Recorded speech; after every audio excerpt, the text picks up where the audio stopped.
All right, folks, welcome back. We're now live, and Joseph, if you don't mind introducing our next speaker. Yeah, absolutely. Thank you, Omar. So I'd like to thank everybody for attending Hacking is Not a Crime, the HackerCon, a joint presentation from the Red Team Village and Hacking is Not a Crime. Our next speaker is Sean Wright.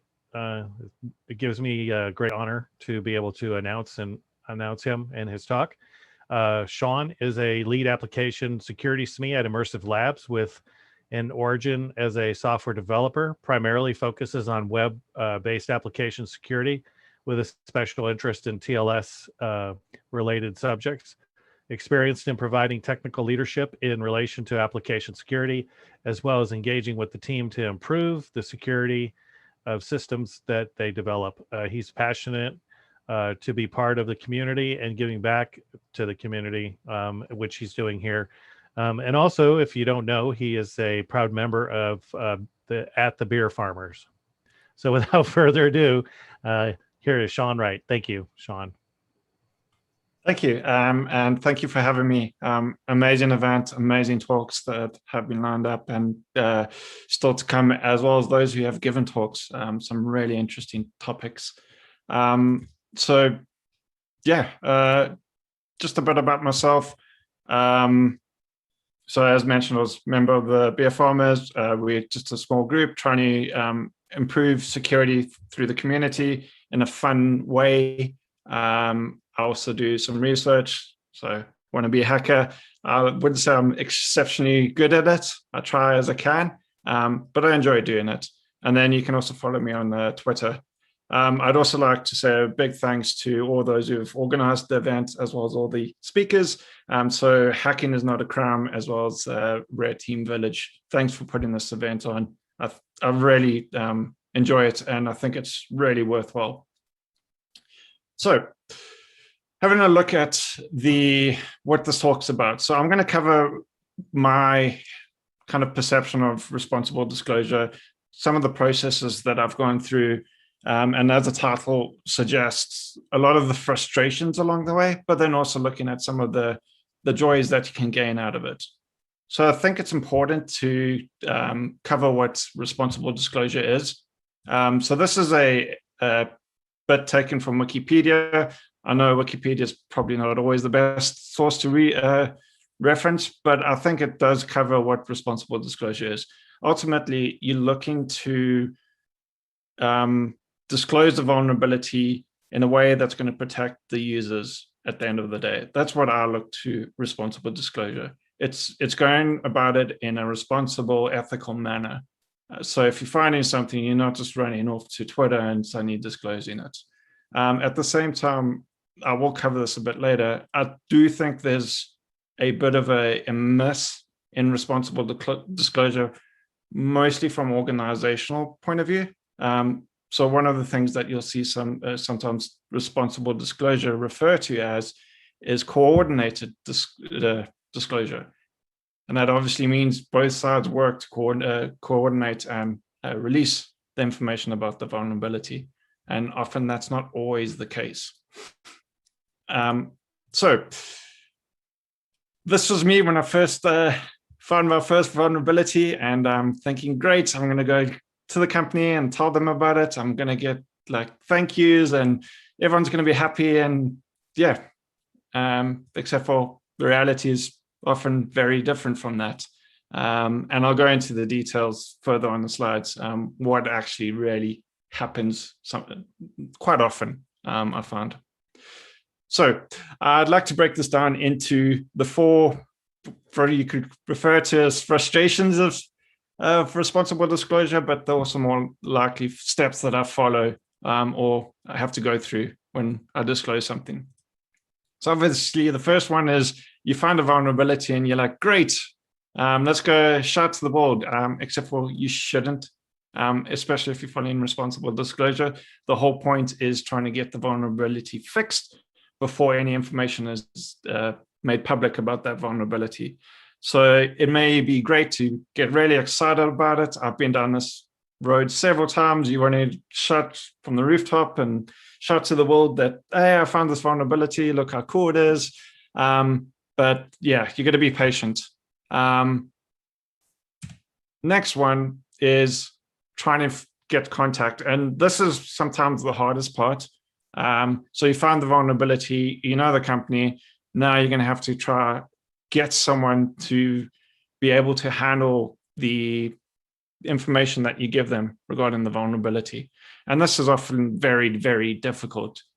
Depending on the companies that you're dealing with, some companies are obviously very great at this, but many times it's very difficult to even find an email address or a simple contact person just to pass on the information and kind of get that foot in the door so you can work with them to deal with the disclosure. So out of this, I've come to some tips that I've seen along the way. So security.txt is a really useful resource. Unfortunately, not many companies are following this. For those who don't know, it's a resource that you would primarily put on your public website, and it's in .wellknown/security.txt, and that should contain all the contact information that anyone that needs to disclose a security vulnerability or incident to your company, they can get in contact with those contact details there. It can be an email address, could be phone number. So I highly recommend companies look at doing that. The other thing you could do is try to start looking for doing a Google search and look for company plus the word security. You might find they have a security email address or contact section on the website that's maybe not always easy to find. Doing a web search should hopefully help with that. The other thing that you could try is ask on social media. So put out a tweet saying, hey, does anyone know anyone that can get in contact to try disclose something to them? Obviously, don't give them details or don't tweet out details about the vulnerability. Just say a security issue or something like that. This one is actually a tip that was given to me, and I never thought about it. So sometimes you may not even win via the first three methods. Another way is go to something like LinkedIn. LinkedIn's really good because people put their job descriptions down on LinkedIn. So you can try search for the company and find any security folk in that company, even their CISO, and try message them directly if you're not winning finding other means. And often that can have really good results, especially if you engaging with managers and higher managers such as CISOs or directors. They would likely try avoid any sort of negative press that comes out of it. So hopefully they'll take on the vulnerability disclosure with the they will hopefully take it on board. The other way that you could do it is also contact their support. So I've gone down this route several times before. Again, you can try email the support. So if they've got like a support email address, or even on social media, they sometimes have like support Twitter accounts. You can try contact those and try to get information, and at least they can then pass on the information and get someone in contact with yourself.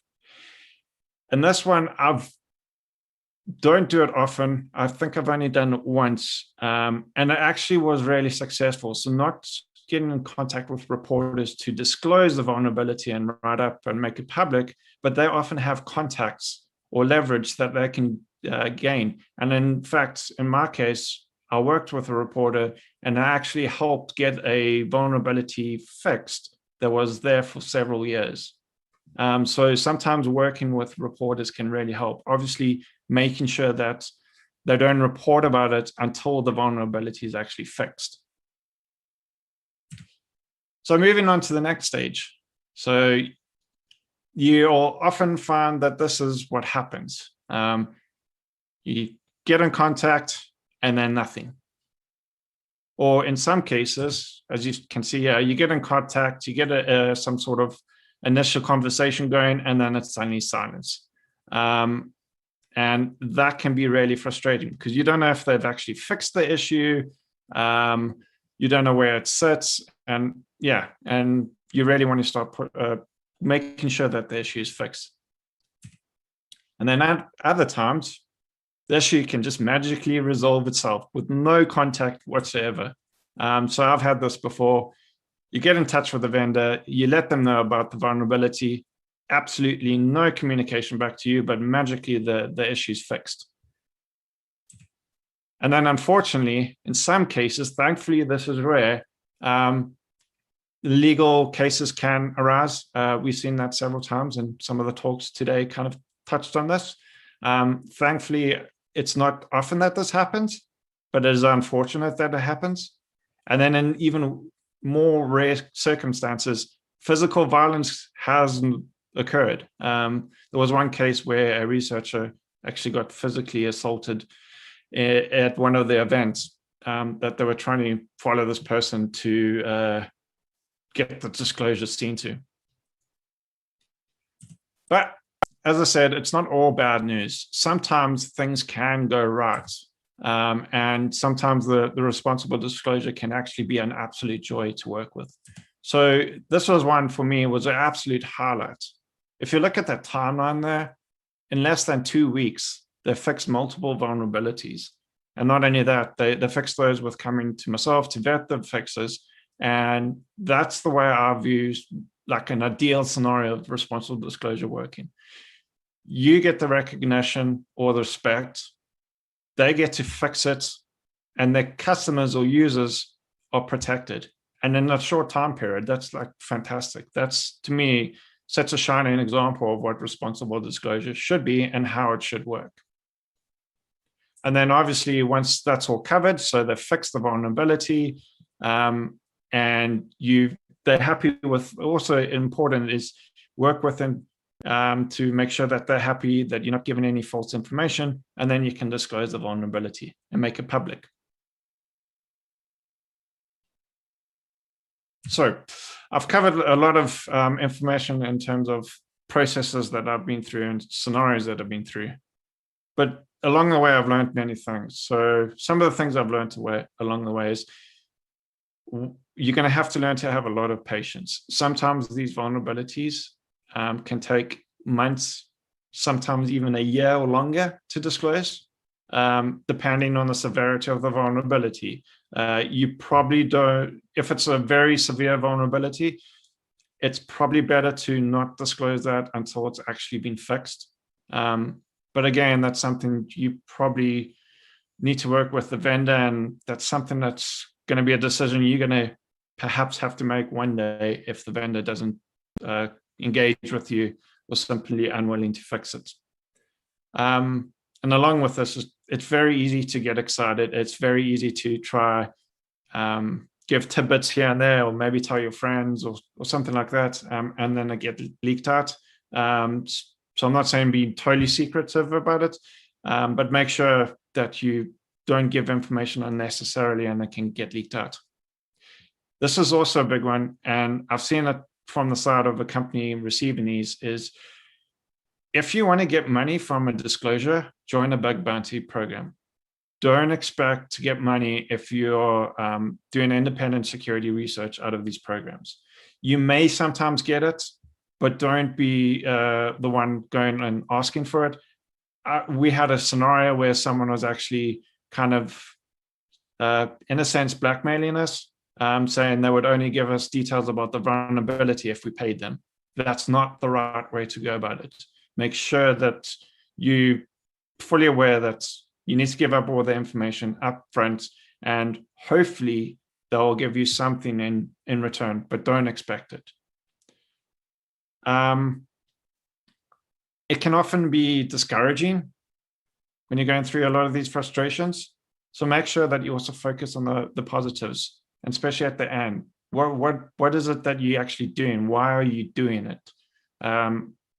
I'm assuming that if you're not in a bug bounty program, you're doing it for a greater cause. So money shouldn't be your driving factor. Other things, try obtain a CVE. So we saw John earlier today talking about the process of going through a CVE. To me, CVEs are really important for multiple reasons. One, it's something that's associated with your name. And I know there's a constant debate of, you shouldn't have CVEs to boast about and that. And I entirely agree. but there are still something that's official that you can tie to your name. And this is perhaps for me more important. CVEs go into a central database, so the National Vulnerability Database.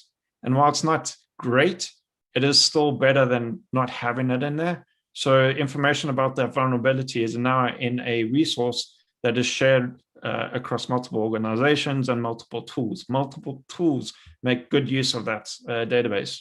So to me, that's probably one of the biggest reasons why you want the CVE. Another thing you want to do is make sure you document and share details about it. Obviously, once it's been fixed and once you do the disclosure, but go into as much detail as you can. The reason being is you want others to learn from this and don't repeat the same mistakes. So it's a really useful learning tool for others to go off and try to search, like, for example, if you find a cross-site scripting vulnerability in a unique way, if it's well documented, then others can learn from that and prevent that same mistake happening again. And to protect yourself, what I try to do as much as possible is document the timeline to show that from my perspective, I've done everything that I can, especially if they're not coming back with any communication. I've done everything that I can to engage with the organization, and I eventually was basically forced no option but to disclose. Of course, do this legally. Make sure you don't step any legal bounds. So this one can always be tricky. Typically, when I'm doing research, I make sure I stick to my own network and devices on my own network. Generally, that's a better way for me to go about it because it's my network. So I generally should be okay. There may be some caveats to that, but also don't go off to organizations' internet-facing service and start delving into that if you don't have authority to do that. If you want to start doing that, look to bug bounty programs again, and that they'll set scopes and that kind of thing that you can do that. Obviously, you disclose with the company and organization that have the vulnerability, work with the company, do that coordinated disclosure, make sure they're happy with your disclosure if they have been engaged with yourself. One of the things I've seen often around vulnerabilities, and it really frustrates me because I've been on the other side where we have to fix a vulnerability and it's not always as simple as it sounds. Have guidelines by all means, so like 90 days or 72 days or whatever, but realize that organizations have a lot of things going on. And this is an excuse, but sometimes also fixes may not be as simple as you think. So as long as the organization's engaging and communicating with you, try to be flexible. Don't just go, oh, it's 90 days. I'm just going to disclose regardless of any sort of arguments from the company. Work with the company. At the end of the day, you're trying to protect the user. So the user should be the one inside, not you or the company. Be polite. There's no need to get nasty or, in some cases, I've already mentioned, blackmail companies and that kind of thing. Being polite means you're the better person, even if they aren't polite themselves. And it just means that you stand the higher ground as well if things do get nasty. And lastly, have fun. Even though I don't do a lot of security research, I do enjoy going down the rabbit hole. It's why we do what we do. Yeah. So that was from a security researcher perspective. Now, from a company perspective, there's a few things that I think organizations can do. And this kind of comes to my point, which I mentioned at the beginning, the coordinated disclosure process. So some of the things companies can do is security.txt. Have that on your website. That's a really useful tool for researchers because that means they can just go to a single location, know who to contact, and get the process underway. You have to realize that these researchers are often doing it on their own time, own resources. They have families, they have friends. So they taking effort to help your organization out. The least you can do is just make things a bit simpler for them. And along with this, have a process. So some of the vulnerabilities that I've disclosed, The reason why they just got ignored is because there was no process for handling them. So my communication just simply got lost. So make sure you have processes for tracking these vulnerabilities that have been disclosed to you. And again, coordinate it. So be respectful, much as you expect the researcher or the reporter to be polite yourself, conduct your organization, so be professional about it. The other thing is be thankful. Thank you can go a long way. I think I can count on the number of fingers on my hands how many times I've actually been thanked for disclosing things. And as I mentioned, researchers spend a lot of their own free time, their own resources doing this. You often pay thousands for the amount of work that they're doing. So the least you can do is just a simple email or something saying, you know what, thank you for bringing this. This is really useful. We appreciate the work that you do. Not just ignore them, or even worse, send them legal threats. That's not how you thank someone. And to that, collaboration. Work with the researcher. At the end of the day, it's protecting your users.